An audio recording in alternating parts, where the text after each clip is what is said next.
Découverte de l'année 2023. Que ce soit la découverte du sexe, de la boisson, d'une nouvelle sensation, d'un nouvel auteur, d'un nouveau groupe de musique, le sentiment de découverte est toujours accompagné d'une étrange sensation de fébrilité et de bonheur. Dans le cas de la musique, la découverte peut être simplement celle d'un nouveau groupe, d'un nouveau style, voire les deux en même temps, un gros trip à trois sonore qui fourre vos oreilles de bonheur à plein cul comme jamais vous l'auriez cru possible. Oh! Pour ma part, ma découverte s'est produite dans un style que j'affectionne tout particulièrement, le grind. Cela s'est produit à un moment en plus où j'écoutais beaucoup plus de power violence, de hardcore et du punk aussi, puis des trames sonores. Fait que quand l'album de The Arson Project est arrivé, l'album God Bless sur mon bureau, ça a été un choc à mes oreilles. C'est un groupe vraiment dynamique, avec des riffs accrocheurs, des blast beats démentiels. Ce sont quatre membres qui s'interchangent les vocaux de façon intermittente, créant un dynamisme lyrique assez percutant, merci. Le son est monumental, le mix, le mastering sont titanesques, les chansons sont aussi brutales que variées. Comme disait l'autre, vous allez en avoir pour votre argent, croyez-moi, c'est pas de la moutarde en marde. Le groupe joue dans un registre très près de celui de Nasum, Avgrun, Napalm Death, mais tout ça joué avec une énergie empreinte de jeunesse et de passion torturée qu'on n'a plus à 40 ans passés. Fait que, en bref, ça m'a fait du bien. Je me sentais un peu comme quand on se lève le matin avec une solide érection, mais avec une belle femme chaude à ses côtés. Un matin parfait. Pour cette catégorie d'albums, j'avais personnellement pas besoin que ce soit mon album préféré de l'année, mais plutôt celui qui m'avait surpris au point d'en avoir eu le réflexe de me frapper la première chose qui se trouvait en avant de moi, c'est-à-dire homme, femme, enfant, chien, chat, mur, oiseau, mouche, ce que tu veux. Dans le fond, je voulais mettre quelque chose qui avait brisé mes appréhensions, mes idées préconçues de ce que les choses sont devenues, sont ou devaient être.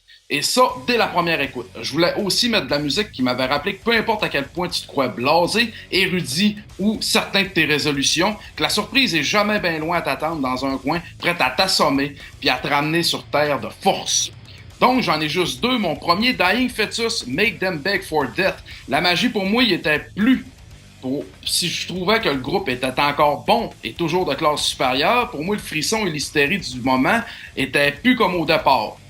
Dans le fond, j'avais manqué le rendez-vous depuis les derniers albums. Mais là, à ma grande surprise, leur dernier album a défloré mes hésitations à grands coups de riff de fou puis de breakdown inhumain. Le groupe a ici opté pour un retour aux sources plus simple, plus efficace. Donc, je dirais que pour les fans des premières heures, vous allez enfin retrouver ce qui vous avait fait perdre des pédales à l'époque. En deux, Goat Burner, l'album Fatal. Voici un bon exemple pour moi de quand le chanteur d'un de tes groupes préférés, ça fait un autre projet, pis que t'as la chienne que ce soit banal, mais qu'en bout de ligne, celui-ci est presque aussi épique que son projet principal. Yes! Souvent, les projets secondaires des musiciens établis sont rarement de grande qualité, encore plus rarement bons, d'autant plus que la plupart de ces projets sont souvent qu'une version édulcorée de leur groupe principal.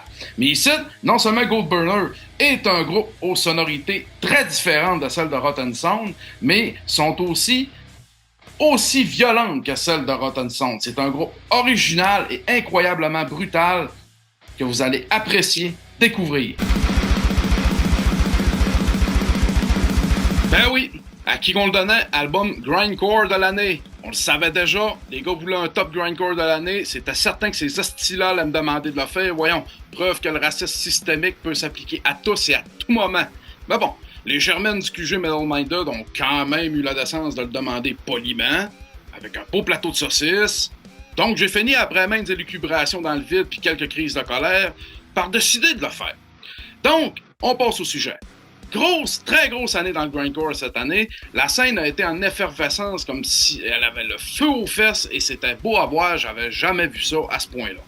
Mon premier choix pour les tops incontournables de cette année, des tops un petit peu moins classiques que certains pourraient qualifier, mais quand même. Chepagne, l'album Swata, album double, sorti cette année sur l'étiquette Holy Goat, groupe de grindcore, pour Immigration et Grindcore. C'est un groupe qui se situe en fait à New York, mais qui est composé essentiellement de Népalais et qui chante principalement en langue népalaise. L'album, comme le reste de ce qu'ils ont fait auparavant, est grandiose, c'est technique, c'est rempli de rythmes, de dissonances et de blast beats incroyables.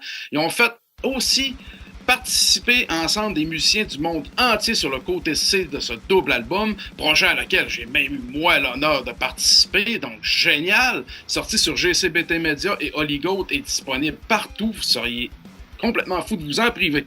En deux, Bandit, Siege of Self. C'est un album composé de 3 membres, un peu à la Pig Destroyer. C'est un album un peu qui est comme un peu l'enfant illégitime de Prowler in the Yard. C'est ultra sectionné, polyrythmique, violent, agressif, mais en restant toujours très musical et captivant. Le son est bien sûr incroyable et a été produit et réalisé par nul autre que Colin Marston. C'est un album de bonheur, un album de misère, mais surtout c'est un album de fou. Ensuite, en 3e position, on en a parlé au podcast, Gridling Coronet Juniper. Ok, c'est un album qui se retrouve sans grande surprise dans mon top parce que on peut dire que Gridling est un ultra groupe sans trop se tromper, rempli de vedettes du genre. En plus, ça a 11 ans entre les 2 albums. Coronet Juniper, c'est une suite sublime à un album monolithique qui était Longana. Ce fut sûrement un travail incroyablement pénible que de devoir livrer la marchandise après un album aussi culte que Longana. L'album est phénoménal, technique déstabilisant, monstrueux, une espèce de jazz mélodique enragé pour berserker en overdose de PCP sous influence de science-fiction. On le sait plus, on le sait plus. Le son, le artwork, les chansons, tout est parfait cet album-là. Tout. Fait que c'est ça le top grindcore. Mais je voulais vous dire pour finir rapidement un gros shout-out à Fâché, nos frères de Split qui sont nouvellement signés sur All Pain Gore Death Records, qui sont déjà en train de préparer un nouvel album. À Pastoral, un split avec Arthur Bill s'en vient. À Temps Démoniaque, on sait pas ce qui calisse, mais c'est bon pareil. Wormhole, Tremble, Défaillance, Swift, Senseless Strife, Cruel Fate, Guntoy, j'en passe. Bonne année, salut, je décrisse. Top de l'année 2023, version GT. Comment faire? Comment faire pour moi pour me construire un top de l'année quand mon cerveau tourne à 300 BPM, quand mon besoin de variété et de renouvellement est aussi pressant puis prenant que celui de respirer? Puis pour moi, les goûts musicaux puis les envies, ça se résume à une équation basée sur le moment et l'humeur de l'instant présent. C'est une mauvaise idée.